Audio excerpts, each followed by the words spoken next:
Let me start with a quick question I would like to ask you. Do you know how much time you spend every day to search for information? Do you have some idea? So it's a lot of time. And based on a study that has been published in 2015 by a company named Workfront, the average time per week to spend on searching a file is around 1 day per week. It's a huge amount of time. And the best information we have regarding that study is it's 1 day to search one information, but in fact, without any guarantee that you will get the right information. So with that kind of situation, how can be sure that you are able to do your work properly? It's just impossible. Because you are taking a lot of time to search for new information without being sure that you will take a compelling decision based on that document. And why does that happen? It's mainly because there is a lot of things you just need to search on. You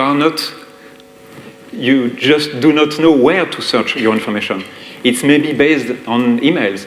It's maybe based on your disk drives. Yeah. Thank you. It's maybe based on your disk drives. It's maybe based on your personal cloud platform like Dropbox, like Box. It could be everywhere. And because you are not sure where the file or where the information is stored, you are just wasting your time finding the right information. And finding the right information, it's a lot of time. And this time has a cost for every company. And for a company for around 1,000 people, it's around, for that same study published in 2015, it's around $6 million spent every year. So huge amount of time you spend finding the right information, huge amount of money the company is losing trying to find the right information. In terms of productivity, it's far from perfect. And that's why we just need to change. And that's why the change is just inevitable.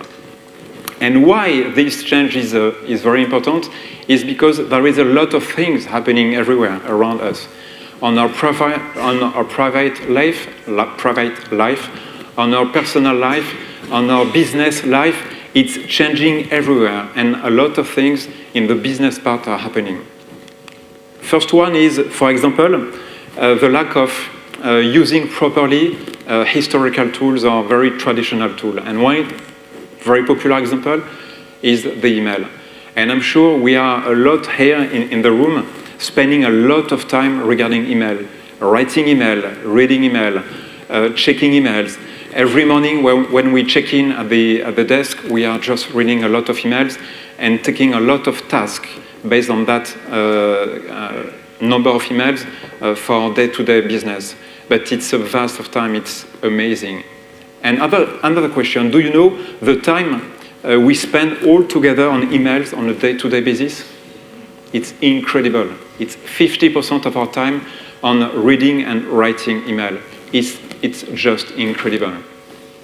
And I have some example that I think we can all share together in terms of very bad use of emails. First example is, have you ever sent an email to a guy just sitting beside your office? It's incredible. And I did that a lot. Just writing an email to a guy just sitting in front of me or maybe beside me, instead of just walking maybe a few meters to have a chat, to take a cup of coffee or a beer, for example, and just to ask a question or to share information I wanted to share with him. It's incredible. If we look at that typical example, from a mail that is supposed to be a communication tool, in fact, it's an anti-communication tool. Instead of just communicating with my neighbor, I'm just writing a text. It's incredible. Another example of the distortion of emails is if you work on a typical project and you are sharing a PowerPoint presentation by email to your team, and there is a lot of iterations of that document. It creates a lot of difficulties to find, at one time, the right file that is answering the question you are just asking yourself at a certain period of time. So if you want, after a project has been finished, if you want to look at the file, maybe 1 week after the project has been finished, or maybe 1 month, and to look at a specific version of the document, you will lose a lot of time. A lot of time. You do not know who was the right sender. You do not know what was the right time of this specific document. You just want to read. So in terms of distortion of traditional tools, I think email is like a king. It's incredible. And remember, it's 2.5 days per week we are spending on emails. It's just gonna work very easily in the next 10 years. Second big change we are seeing in the enterprise is that we are all a fan of our personal experience on mobile devices, on tablet, and we have a lot of tools to book a table, to book a train ticket, to book a flight ticket, to listen to music, to buy a lot of things, or to interact with friends. It's very easy, it's very simple, it's just because it's a consumer experience, and everything has been developed on purpose. One application for one purpose. And it works fine. So if I want to book an Uber, I can click on the application Uber, and I can book directly with 2 or 3 clicks my car just to go to a specific place. And if we look at all business applications we have in the enterprise, it's far from simple. And so all consumer applications have created a lot of expectations in the enterprise space. And everybody, every worker, every employee just want to have the same user experience with very simple, on-purpose applications. But working with legacy applications, with very traditional applications, it's not working anymore. And the bad news is the number of applications we are using inside the enterprise is just increasing. And do you know that the average number of applications we are using per user is between 5 and 10 applications in the enterprise? Between 5 and 10 applications. It's amazing. So if you consider a company with around 1,000 employees, just calculate the number of applications that are live in the enterprise, knowing that there is a lot of things to do in order to maintain the applications. There is a lot of things to do in order to train people to be able to use those applications. So it's more and more complicated. And the bad news is that the trend will continue to grow.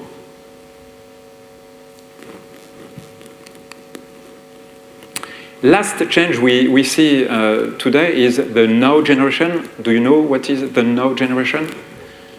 It's a new generation that just want to make things happen very quickly.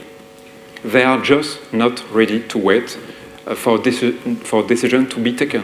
They are not just ready. They just want to access data or information very quickly. They just want to be ready to move on a specific project. And more important with that now generation is they just would like to work as a team, and it's totally different. And back to my previous point with emails and with individual contributor style of working, I write a mail to my neighbor just a few meters beside me. This now generation just would like to work as a team.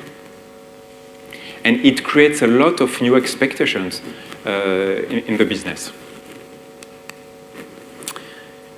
And that expectations just request enterprise to better think about where and how work just need to happen.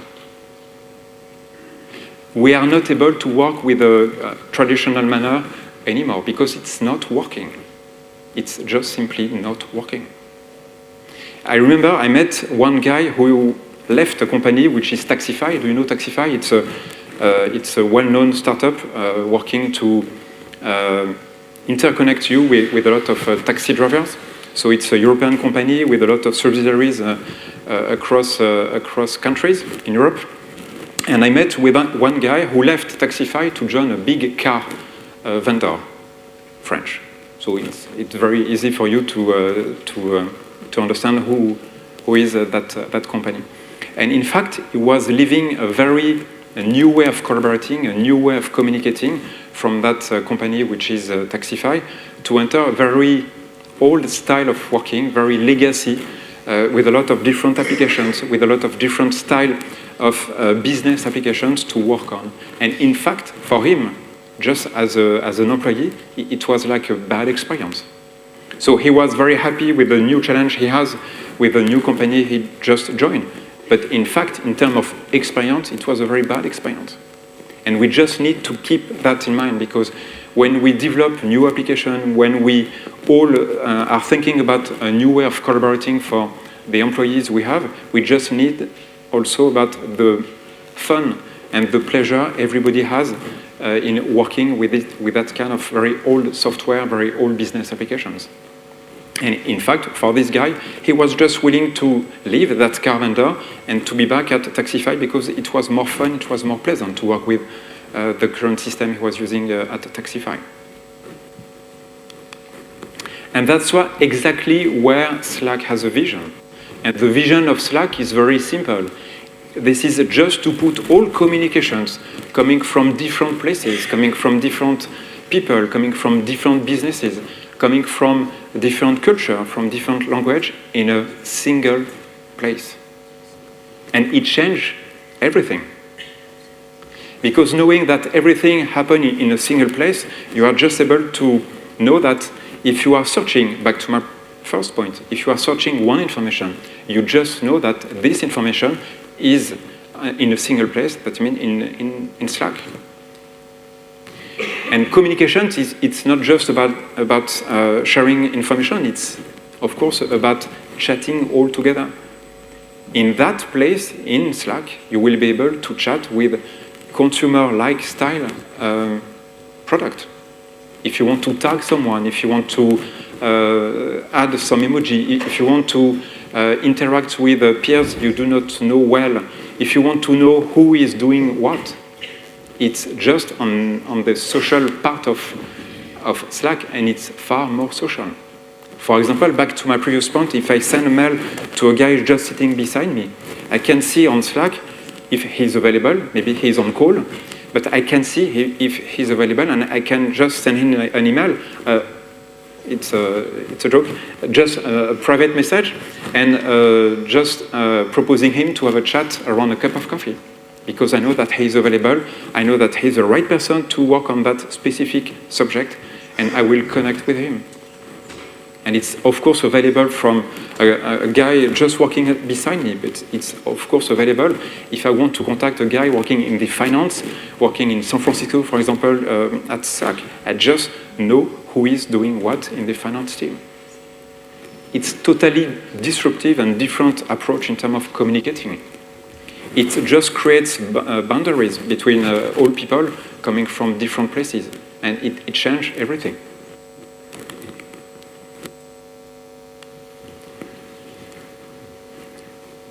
Slack vision is also to merge or to allow you to integrate a lot of applications.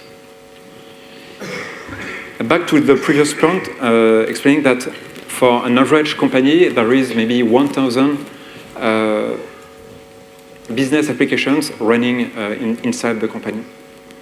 Putting all that applications into one hub, Slack, or one platform, and allowing you to interact with those applications very easily, without any disruption, very seamlessly. It's a wonderful experience. Remember what you are doing right now.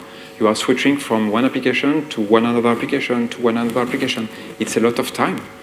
It's maybe different login password. It's maybe different type of browser because Safari is not working maybe with a lot of your business applications. So it's a lot of habits you will be able to change because everything will happen in a single platform. And in fact, if we look at those integrations, it's now 1,500 applications that are embedded into Slack ecosystem. We have just created what has been created by Google, by Apple. It's like a marketplace where you have a lot of applications, of integrations, And those integrations allow you to have a better user experience and to do your work very easily. In that particular marketplace, we consider that there is 20,000 developers working on a weekly basis to develop new experiences and new integrations. So it's a huge, huge effort coming from our tech community in order to develop new way of working, new way of communicating, a new way of sharing files. And you will find a lot of applications from HR. It could be Workday, from business, it could be Salesforce, from finance, it could be SAP, it could be Oracle. It's a lot of different integrations coming from the very core business of your enterprise until the maybe less important application, but everything is here. And everything will allow your colleagues, your peers to work more presently, more productively, and with a more simple way. As soon as you create Slack, you're able also to search because everything is here, from your applications, from your files, from everything that has been shared between all employees. You are just be able to find all information in a single tool, and it's very powerful. You just need to type on a specific screen. You just need to type what kind of information you are willing to access. And the most powerful thing inside this search tool, it's not just searching a title in terms of a document. It could be a single word inside a document. So it's so powerful. So back to my previous point, 1 day per week spent to search for an information without being sure that I will access it. It's done.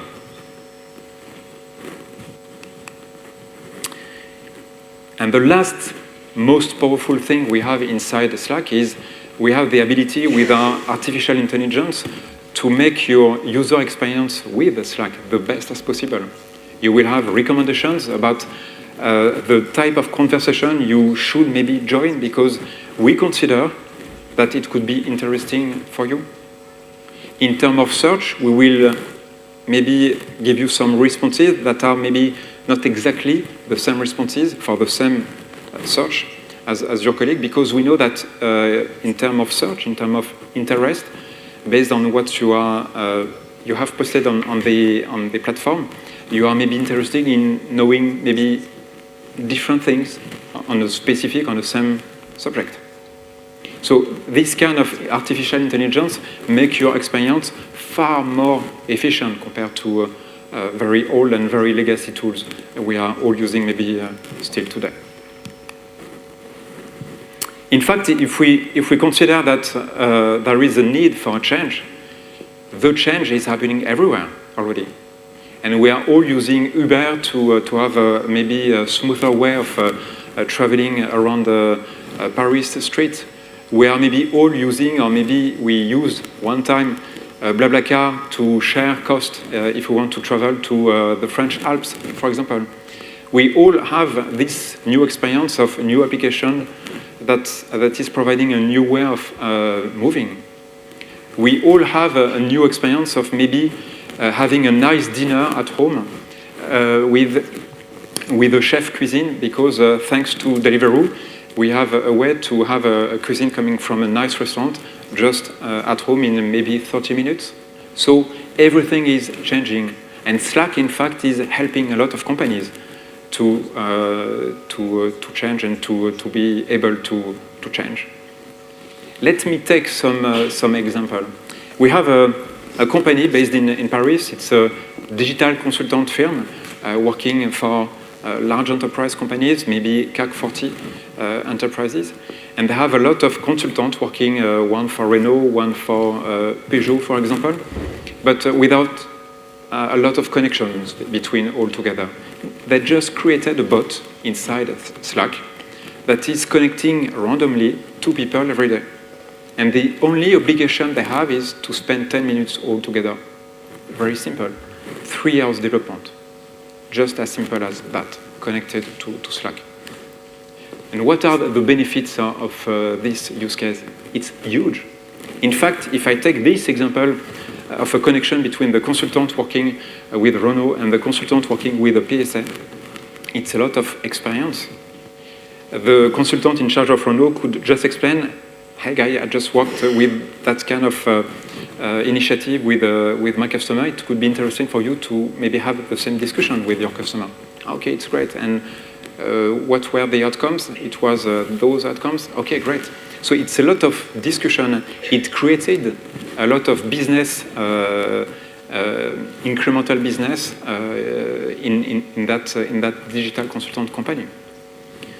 Second benefit is in terms of retention. And you know that digital consultants are very rare type of profile. And their main objective is to keep those talents on board. And in fact, creating an employee intimacy between all of those consultants help them to increase the retention and to decrease the number of departures. So it's very simple use case, but very interesting use case, just connected into Slack with just 3 hours development. It's very simple, but it changed everything. Another great use case we have with a big insurance company in France who is willing to allow you as a customer of this insurance company to have the same interaction if you are contacting this insurance through their website, through the mobile application, through the call center. It's just allowing all their workers to have the same level of information and to be able to have the same level of advice and conversation with you. So with Slack and with the ability to share information and to be able to access very easily to information, they are on the way to be able to provide a seamless experience for all their customers. And it's a great, great, powerful tool. So we have a lot of use cases, we have a lot of things I can share with you just after this presentation to explain how we are helping companies to work on digital transformation, to help them to innovate. I will be happy to have this kind of discussion.